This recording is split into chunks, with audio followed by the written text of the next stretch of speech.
Selanjutnya saya akan menjelaskan materi tentang kritik dan pandangan Gusom terhadap sains modern dan agama. Masalah yang paling utama ketika membahas tentang sains adalah masalah definisi, karena sampai saat ini belum ada definisi sains yang dapat disepakati dan dapat diterima oleh semua kalangan. Gusom sebagai langkah awal biasanya mendefinisikan sains sebagai upaya manusia untuk membangun penjelasan-penjelasan objektif terhadap dunia sekitar. Definisi tersebut memiliki beberapa aspek penting dan juga kelemahan. Aspek-aspek penting tersebut adalah usaha membangun penjelasan objektif, hasil konstruksi manusia, dan upaya menggambarkan dunia seluas mungkin. Pada dasarnya memang tidak ada kesepakatan para ahli dan ilmuwan tentang sains yang tepat. Secara umum, sains dipahami sebagai seperangkat pengetahuan tentang suatu objek tertentu yang diperoleh dengan menggunakan metode tertentu dan dapat diuji kebenarannya serta bermanfaat bagi manusia. Definisi tersebut tentu saja masih bersifat umum. Hal yang terpenting dari pengertian tersebut telah mencakup semua aspek dan dasar filosofis, yaitu ontologi, epistemologi, dan aksiologi. Definisi yang lebih tepat menurut Gusom adalah yang dikemukakan oleh Zainuddin Sardar. Sains adalah seperangkat upaya penelusuran keilmuan yang empirisme serta membuahkan hasil yang dapat diterapkan dan diulang berlaku secara universal melintas segala bentuk kebudayaannya. Definisi tersebut secara implisit membatasi sains pada ranah kealaman saja. Bagi Gusom, ciri utama sains terletak pada proses dan metodenya yang disebut dengan metode ilmiah. Metode ilmiah ini meliputi observasi terhadap fenomena, mengkonstruksi secara mental penjelasan ataupun hipotesis,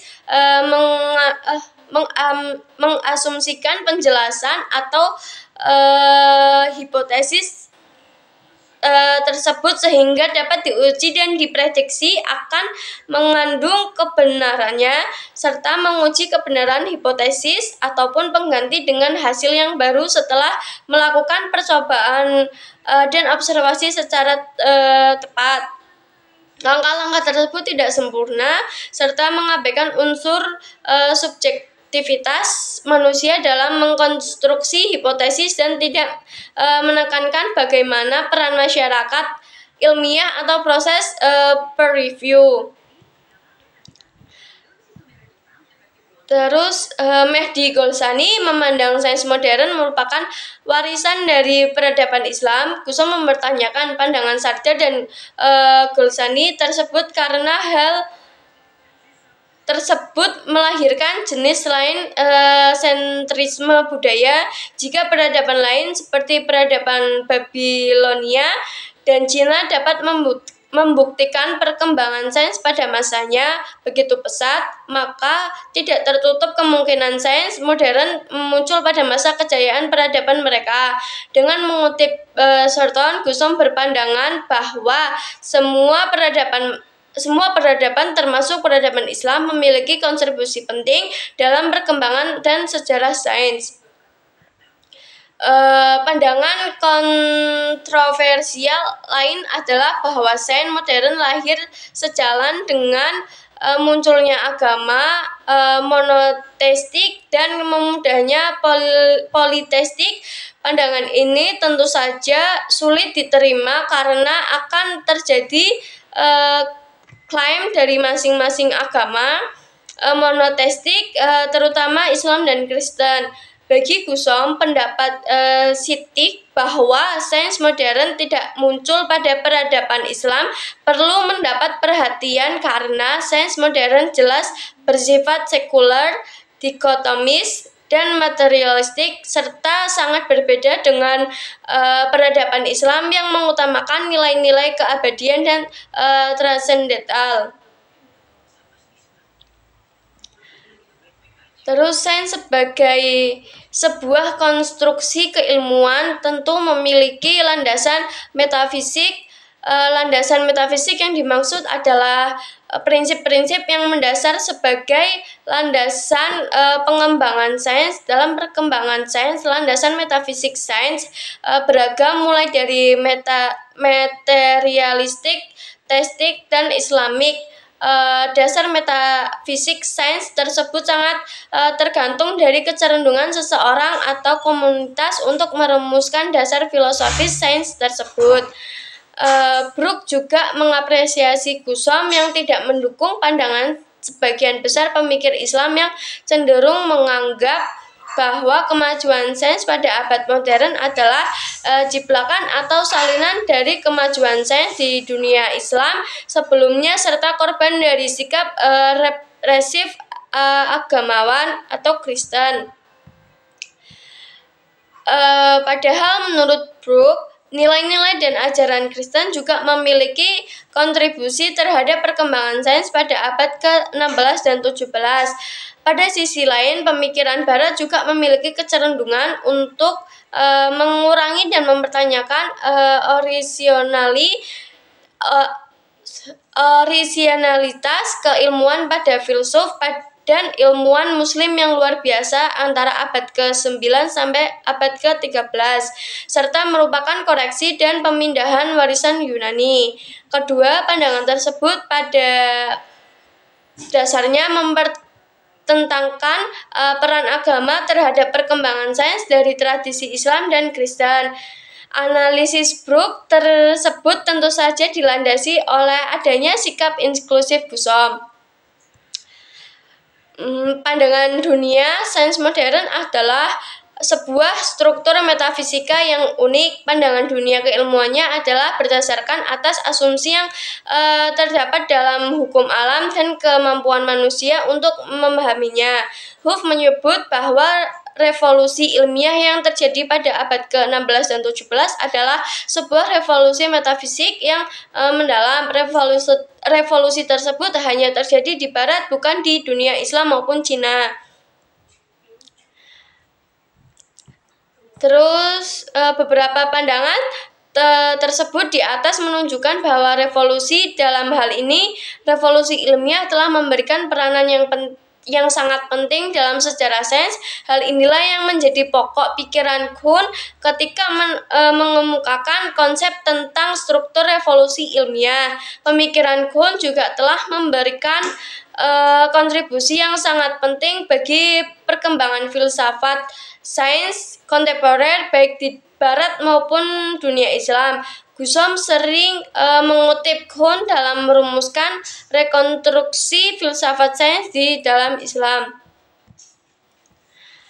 Pemikir lain yang mendapat perhatian cukup serius dari Gusom adalah Imre Lakatos. Lakatos memandang bahwa paradigma bukan bersifat individual melainkan kolektif. Perubahan paradigma mesti melalui program riset yang dimulai dari seperangkat fakta atau asumsi sampai mendapatkan hasil baru. Berbeda dengan ketiga filsuf sebelumnya, Paul Feyerabend memandang bahwa tidak ada batasan sains baik isi maupun metodenya. Semua ide dan teori dapat dibawa ke dalam pembahasan dan kajian sains. Konsepnya disebut dengan serba boleh. Ada beberapa definisi dan karakteristik sains modern yang tidak begitu dipahami oleh sebagian praktis sains maupun kritikus sains. Karakteristik tersebut adalah naturalisme, metodologis, ketidakpastian, perubahan, universalisme atau objektivisme, dan independensi. Naturalisme metodologis cenderung memandang dunia dan alam ini seolah-olah tidak ada Tuhan.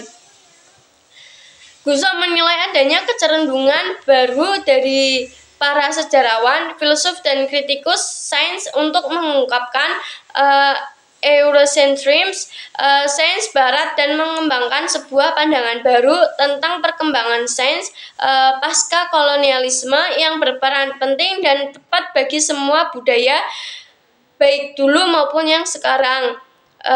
Beberapa filsuf dan kritikus sains seperti Raffles dan Sartre secara tegas mengungkapkan berbagai kelemahan dan penyakit sains modern. Raffles menilai bahwa sains ditemukan dan diproses oleh komunitas yang terdiri dari ilmuwan, penulis, dan guru. Istilah sains ditemukan dalam sosiologi diganti dengan dekonstruksi.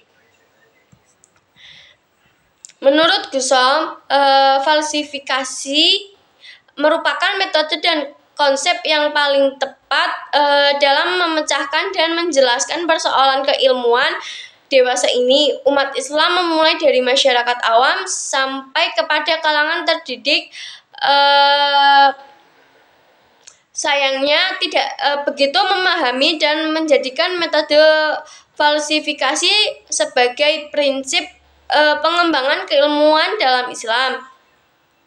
Salah satu kelemahan sains yang berkembang di Barat adalah berkembangnya sebuah aliran atau pemahaman yang disebut dengan saintisme. Saintisme memandang hanya ada satu kenyataan yang tepat diterima, yaitu kenyataan yang dapat dibenarkan oleh metode sains, yaitu kenyataan empiris. Kenyataan dalam paham ini adalah bersifat one-dimensional atau satu dimensi. Dan batasan filsafat sains dalam perspektif Islam. Oleh karena itu, Gusom menawarkan sebuah pandangan perlunya membangun sebuah sains teistik yang diharapkan dapat menjadi solusi berbagai krisis sains modern seperti dalam bentuk kerusakan lingkungan, sosial, dan lain sebagainya. Bagi Rustum Roy, saintisme adalah bentuk fundamentalisme dalam sains. Ia mendefinisikan saintisme sebagai sebuah kenyataan reduksionis absurd yang berpandangan bahwa semua kebenaran dan realitas dapat dipelajari dan dideskripsikan satu-satunya hanya dengan sains.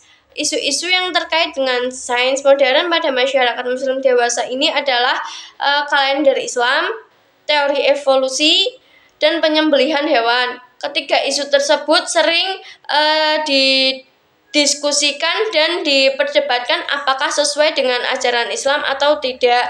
Beberapa golongan masyarakat Muslim memandang perlu sistem kalender Islam yang didasarkan pada lunar system dan menolak sistem penanggalan Masehi.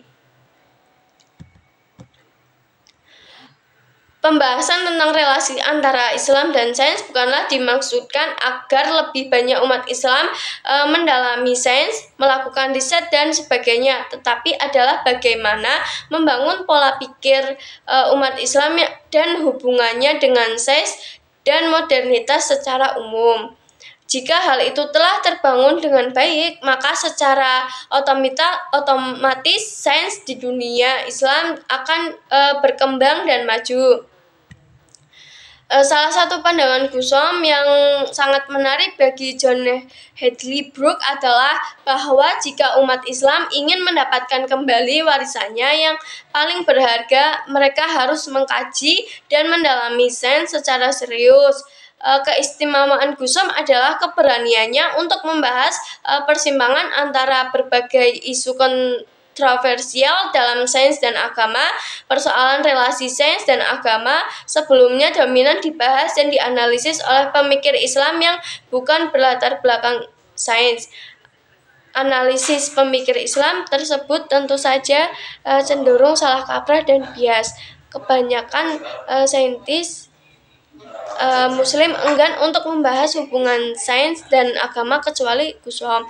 Beberapa referensi yang membahas tentang relasi sains modern dan Islam cenderung menggunakan sudut pandang Barat, sedangkan karya Gusom ini lebih membahas sains modern dan konteks Islam. Sains modern hanya berhasil menjawab pertanyaan bagaimana terjadinya sesuatu, namun tidak dapat memecahkan persoalan mengapa realitas ini terjadi dan ada pernyataan mengapa adalah bersifat filosofis, sedangkan sains seperti sebuah cerita tanpa akhir dan selalu menarik karena manusia memiliki begitu banyak keterbatasan. Maka pertanyaan mengapa adanya dan terjadinya alam ini hanya dapat dijawab oleh keyakinan agama.